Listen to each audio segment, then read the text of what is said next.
Good morning, Arizona. On this Wednesday morning, I'm Scott Passmore. This is your On the Go podcast. We begin with the latest information on that wildfire burning in North Scottsdale, the Diamond Fire. It's burned 2,500 acres at this point near 128th Street and Ranch Gate Road. Just a little bit east of there, evacuations have been ordered for about 60 homes and more than 1,000 residents.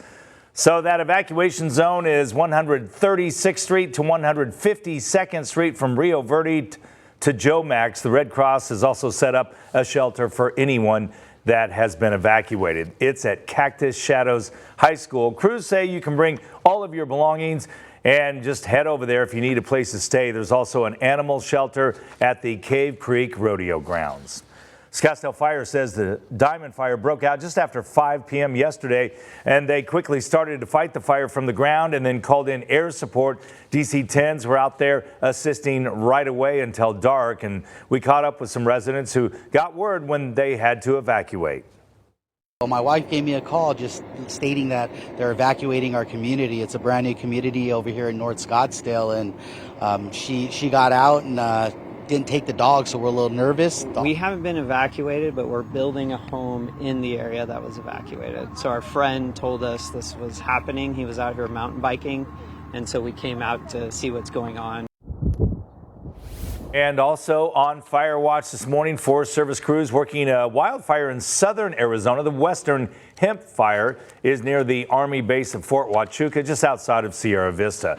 Air attack and ground support trying to get the upper hand. At last check, it had burned more than 1,000 acres. People in homes nearby have been told to get ready to evacuate just in case. We know the wind and dry conditions can change fires in an instant. So Ian joining us with more on the weather for today.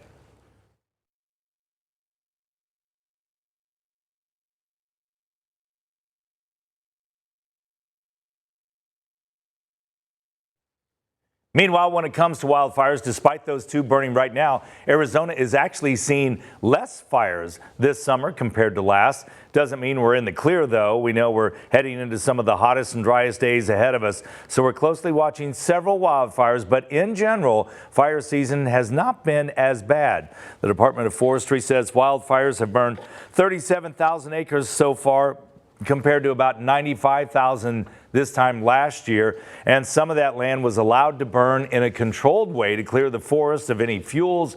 The monsoon brings moisture, which helps cut the risk of fire unless it brings dry lightning first.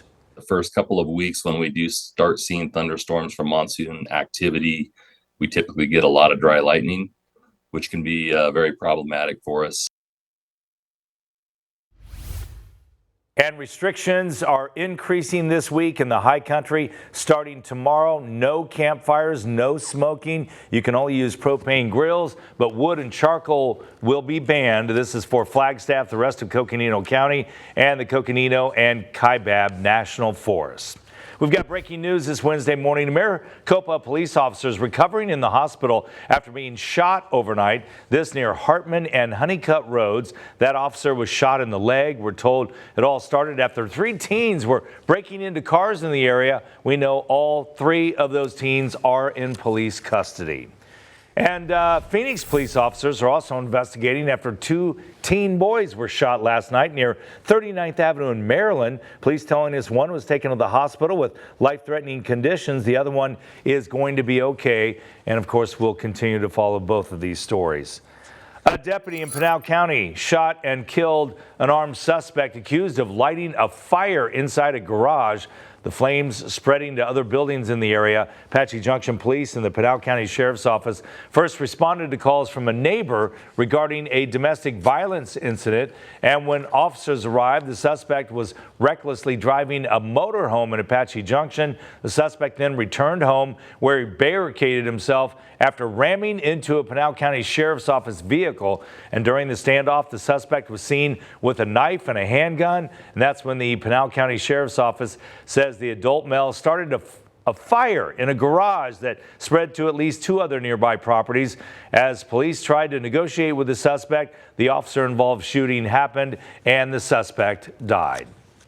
What was going through your head when the fire started and it spread to your guys' house? I was a selfish man, and I was very angry. A lot of anger, a lot of resentment. But beyond that, man, that's about it. So just a lot of anger, a lot of resentment, a lot of just overwhelming, really. No police officers or any other people were hurt. A 9-year-old boy in extremely critical condition in the hospital after he nearly drowned in a pool. This happened around 6 o'clock last night near 19th Avenue and Camelback. We will keep you updated on that story. 50-year-old Harry Alisawczyk is behind bars accused of setting a townhome on fire with his mom inside. This happened Sunday near Glendale and 43rd Avenue, and according to court documents, the mom says her son made repeated threats against her before the fire. That suspect is facing arson charges. New details on the devastating fires at 2 historic churches in Douglas. The man accused of setting them has been indicted by a federal grand jury. Eric Ridenour facing 2 counts of arson from last month's fires at the First Presbyterian Church and St. Stephen's Episcopal Church. In court documents, prosecutors say Ridenour was opposed to women and gay people holding leadership positions in local churches. A court motion mentions that the pastor of the First Presbyterian is a woman and the pastor at St. Stephen's is openly gay. Ridenour remains in federal custody. His arraignment set for next month. At the Capitol, Governor Hobbs signed 2 executive orders designed to strengthen protections for the LGBTQ community. The first executive order guarantees that the state's health insurance plan covers transgender medical care, including gender-affirming surgery. This will provide coverage for the 35,000 employees who work for the state, but won't impact the general public. The other order bans state agencies from supporting so-called conversion therapy for children in any way, which is widely discredited by the medical community. As governor, I am committed to advancing policies that create a more just society for all Arizonans. And that includes working to ensure that every member of our LGBTQ plus community is treated with the dignity and respect you deserve. The socially conservative Center for Arizona Policy criticized the governor's executive orders, calling them an unwise power grab. Pinal County Elections Director Geraldine Roll has quit. That's the 3rd elections director to leave the county in less than a year. The department came under fire during the last election, accused of having inaccurate numbers and leading county supervisors to believe the vote count was accurate. In a letter sent to the department today, Roll says she has received repeated attacks over the past few months. She accused the county of not protecting her and says the county is trying to politicize the elections department. And the San Luis Port of Entry south of Yuma is doubling in size. The port expanding from 8 to 16 lanes as part of a $307 million expansion. Governor Hobbs joined other state officials for the groundbreaking ceremony yesterday, saying it'll be a big boost for cross-border trade and commerce. Government must invest in providing border communities the tools they need to thrive. With today's groundbreaking, we are on the path to making that happen. This modernization and expansion project will drastically improve efficiencies at the port of entry. And the renovation is expected to be finished within the next 3 years.